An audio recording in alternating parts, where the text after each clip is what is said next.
Hello friends, स्वागत है martial peak के धमाकेदार सीजन 2 के एपिसोड में। अब आगे की स्टोरी मैं नॉवेल से लेने वाला हूं। अगर आपको ये स्टोरी पसंद आए तो बने रहिएगा। यांग काई की जर्नी में अब क्या ट्विस्ट आएंगे, ये सब जानने के लिए बने रहो मार्शल पीक सीजन 2 में। हिडन आइलैंड मिलने की उम्मीद में रेड क्लाउड सेक्ट को लगा था कि उनका नाम दुनिया भर में गूंजेगा, पर उन्होंने ये नहीं सोचा था कि उनकी शिप डूब जाएगी। अब भले ही वे बच गए, आइलैंड पर उतरे और खजाना पाया, वापस कैसे जाएंगे? मजबूत जहाज के बिना इमॉर्टल असेंशन बाउंड्री मास्टर्स भी 10,000 मील का ये समुद्र पार नहीं उड़ सकते थे। 3 रेड क्लाउड सेक्ट शिष्य के दिल में हल्की सी उदासी छा गई। ये तीनों जवान थे, कभी बड़ी मुश्किल नहीं देखी थी, पर आज सुबह जब जलीय monster beast aquatic monster beast ने हमला किया, उन्होंने अपने कई एल्डर्स की मौत देखी। इंसान की जिंदगी भी चींटी जैसी लग रही थी। अगर बदकिस्मती होती तो अब वे भी उन लोगों के साथ होते जो बीस्ट्स और मछलियों के पेट में थे। किस्मत से वे बच गए, पर अब इस आइलैंड पर फंस गए। वापस जाने का कोई रास्ता नहीं था, तो स्वाभाविक रूप से वे उदास थे। चिंता मत करो senior sister king, junior brother जरूर वापस जाने का रास्ता ढूंढेगा। म्याओ लिन लड़की पटाने में माहिर था, अंदर से डर रहा था, पर फिर भी अच्छा प्रदर्शन शो किया। जल्दी से दिलासा देने वाले शब्द बोले। युआओ किंग का मिजाज खराब था और उसके ऐसे हवा में बातें सुनकर वो हंसी। ओह, क्या तुम जहाज बना सकते हो, उस मॉन्स्टर बीस्ट से लड़ सकते हो और मुझे यहां से ले जा सकते हो? नहीं, म्याओ लिन अचानक शर्मिंदा हुआ। क्या तुम 1000 मील आसमान में उड़ सकते हो? युआओ किंग ने और जोर से पूछा। दोस्तों, आप कमेंट बॉक्स में बताइए कि कहानी को छोटा करूं, मतलब कुछ लाइनें काट दूं या ऐसे ही चलने दूं। आपको जो भी कमी लगे कमेंट बॉक्स में बताइए। चलिए अब एपिसोड पर वापस आते हैं, तो मुंह बंद रखो। युआओ किंग ने जहाज पर जमा हुआ गुस्सा उस पर निकाल दिया। अगर ये मुश्किल हालात न होते तो शायद उसे पीट भी देती। झांग यू ने जल्दी कहा, सीनियर सिस्टर किंग, गुस्सा मत करो, म्याओ लिन बस हमें दिलासा दे रहा था। हम्फ। युआओ किंग ने बाल झटके और किनारे की तरफ चली। कुछ कदम चलने के बाद ठंडी आवाज में बोली, बिना काबिलियत के हीरो बनना, इतना घमंड मत करो।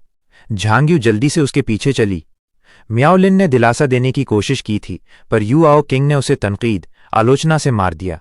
उसका चेहरा बुरा हो गया, धीरे से गाली दी। आंखों में थोड़ी सी कड़वाहट के साथ उसने यांग काई की तरफ देखा, जैसे अपनी शर्मिंदगी का गुस्सा उस पर निकालना चाहता हो। उसे साथ ले चलो। युआओ किंग के ठंडे शब्द सामने से आए। म्याओ लिन ने गुस्सा भरते हुए यांग काई को घूरा, फिर उसे धक्का देकर आगे चलने को कहा। चारों किनारे के साथ एक दिशा में चले। युआओ किंग ने कुछ नहीं कहा, पर यांग काई समझ गया कि वो रेड क्लाउड सेक्ट के बाकी लोगों को ढूंढ रही थी जो भागते वक्त बिखर गए थे। ये सही तरीका अप्रोच था। अब वे अकेले थे, कोई एल्डर उन्हें बचाने वाला नहीं था, तो पहला काम था ज्यादा साथी, एलाइज ढूंढना। पर पूरे दिन किनारे पर चलने के बाद उन्हें सिर्फ 4 और लोग मिले, और उसमें से 2 ही रेड क्लाउड सेक्ट के शिष्य थे। बाकी 2 साधारण लोग थे। बाकी सब कहाँ गए कोई नहीं जानता।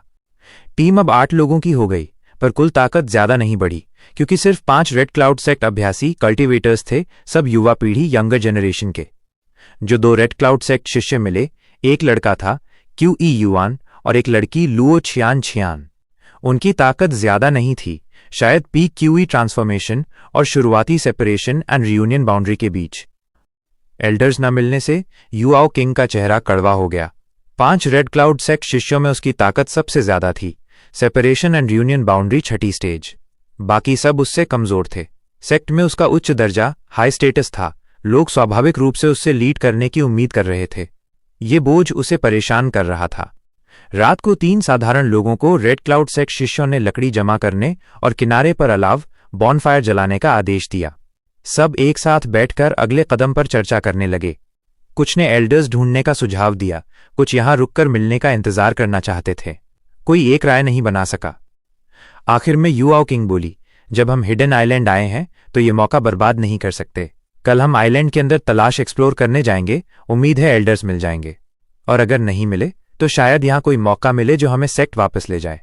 सबको लगा कि युआओ किंग की बात सही है। हिडन आइलैंड के खजाने और मौके ही यहां आने का मकसद थे।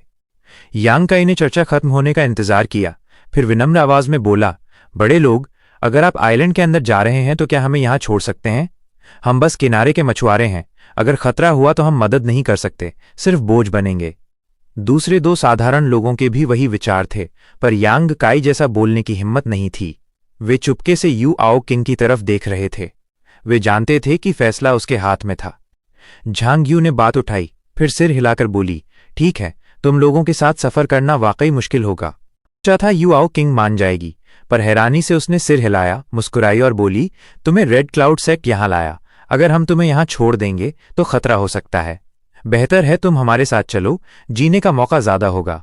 घटिया औरत, यांग काई ने मन ही मन गाली दी। उसे पता था यू आओ किंग क्या सोच रही थी। उसका सुंदर चेहरा था, पर यह जहरीली सांप कोई साधारण दयालु औरत नहीं थी। दिल में ये सोचते हुए उसने उसके लिए खुशामदी शुक्रिया अदा किया। उसे डर था कि अब उसे इन रेड क्लाउड सेक्ट शिष्यों के साथ रहना पड़ेगा। यांग काई दिल में परेशान था, पर यह इंतजाम उसके प्लान के खिलाफ नहीं था। उसे आइलैंड का कोई ज्ञान नहीं था। इन शिष्यों के साथ तलाश एक्सप्लोर करना बुरा नहीं था।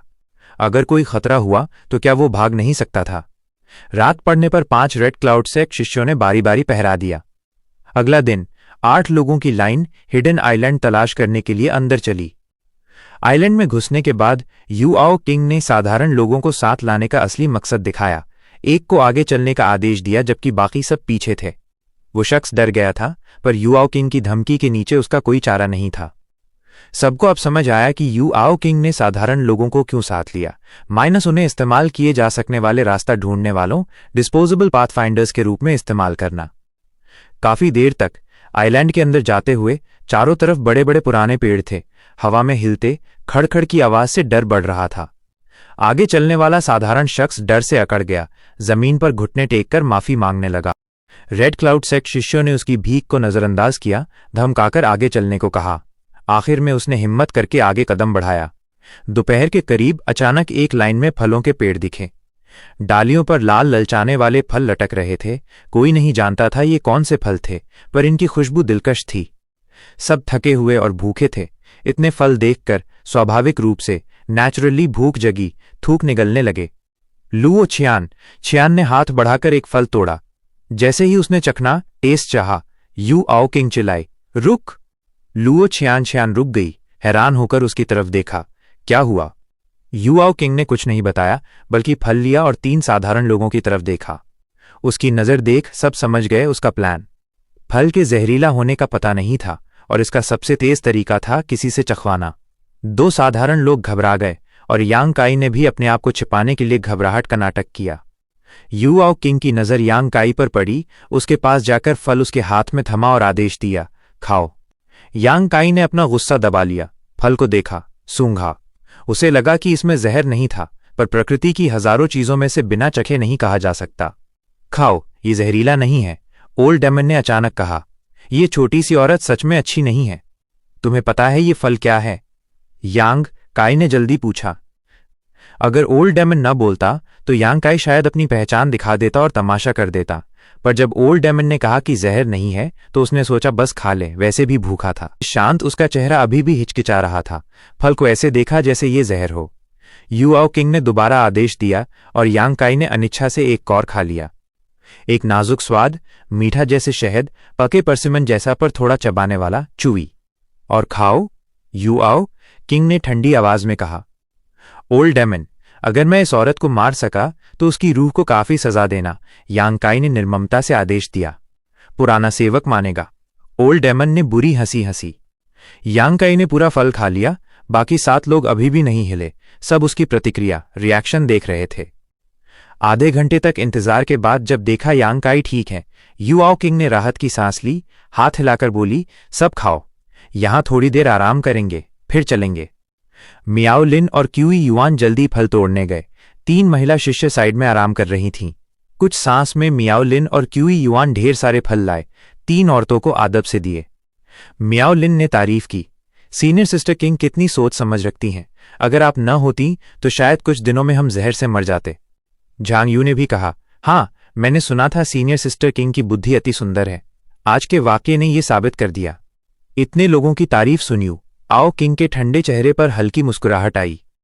जब 5 रेड क्लाउड सेक्ट शिष्य खा रहे थे, यांग काई और 2 साधारण लोग भी बेकार, आइडल नहीं थे, मुंह में फल ठूंसते हुए। फल के पेड़ों में ढेर सारे फल थे, पर 8 लोगों के खाने से जल्दी ही पेड़ नंगे हो गए। पेट भरने के बाद 8 लोग फिर से चल पड़े। शायद क्योंकि यांग काई ने फल चखा और खतरा उठाया, इस बार आगे चलने का काम उसका नहीं बल्कि दूसरे साधारण शख्स का था। थोड़ी देर बाद क्यूई युआन ने अचानक एक तरफ इशारा किया, देखो वहां कुछ चमक रहा है। सबने उस दिशा में देखा। सच में घास में कुछ चमक रहा था। चलो देखते हैं, यू आओ किंग ने कहा। जल्दी ही सब चमक से 300 फुट दूर पहुंच गए। यू आओ किंग की सतर्क प्रकृति, कॉशियस नेचर फिर दिखी। उसने एक साधारण शख्स को आगे परखने, टेस्ट के लिए भेजा, जबकि बाकी वहीं रहे। अपनी जान किसी और के हाथों में होने के कारण ये साधारण शख्स यू आओ किंग के आदेश के आगे झुक गया। कांपते हुए वो आगे गया और बोला, यंग मास्टर्स, ये बस एक छोटी सी घास है। उसकी बात सुन रेड क्लाउड सेक्ट के 5 शिष्यों का दिलचस्प बढ़ा। झांग यू ने जल्दी पूछा, कैसी घास? ये सुंदर, सफेद रंग की है, बहुत सुंदर, शख्स ने जवाब दिया और पूछा, क्या मैं इसे लाऊं? छू मत, यू आओ किंग चिल्लाई। फिर वो रेड क्लाउड शिष्यों के साथ आगे बढ़ी। यांग काई भी साथ चला। जब वे पास पहुंचे, 5 रेड क्लाउड शिष्यों ने बिना चाहे तारीफ की सांस सी छोड़ी। ये सच में सफेद घास थी, जैसे सुंदर जेड, बिल्कुल क्रिस्टल क्लियर। उसके रगों वेन्स में एक चमकदार तरल पदार्थ, फ्लोरेसेंट लिक्विड बहता हुआ दिख रहा था। हेवेंस, झांग यू ने कहा, यह snow white jade skin bone grass है। यू आओ किंग ने मुस्कुराते हुए कहा, सही पकड़ा, ये earth grade low rank spirit grass है। लुओ छियान भी काफी उत्साहित थी, जबकि क्यूई, युआन और मियाओ लिन ठंडे रहे। इस वजह से कि ये snow white jade skin bone grass ज्यादातर जवान औरतों के लिए थी। यांग काई ने पहले रेड क्लाउड आइलैंड पर ब्यूटीफुल वुमन पिस्टल पाया था। अगर कोई औरत ब्यूटीफुल वुमन पिस्टल खाती तो वो थोड़ी और सुंदर हो जाती, पर snow white jade skin bone grass खाने से उसकी त्वचा, स्किन चमकदार और साफ हो जाती, सफेद जैसे बर्फ और नाजुक जैसे नए जन्मे बच्चे की। दोनों एक साथ इस्तेमाल करें तो एक बदसूरत औरत भी सुंदर बन सकती थी। औरतें सुंदरता के लिए तरसती हैं। इन 3 औरतों में कौन नहीं चाहती थी और सुंदर बनना? ये snow white jade skin bone grass देखकर स्वाभाविक रूप से वे खुश थीं। हमने अभी आइलैंड तलाश करना शुरू किया और एक खजाना मिल गया। लगता है ये ट्रिप बड़ा हार्वेस्ट देगी। मियाओलिन उत्साहित दिख रहा था। यू आओ किंग ने कोई शर्म नहीं की, झुककर ये snow white jade skin bone grass तोड़ लिया।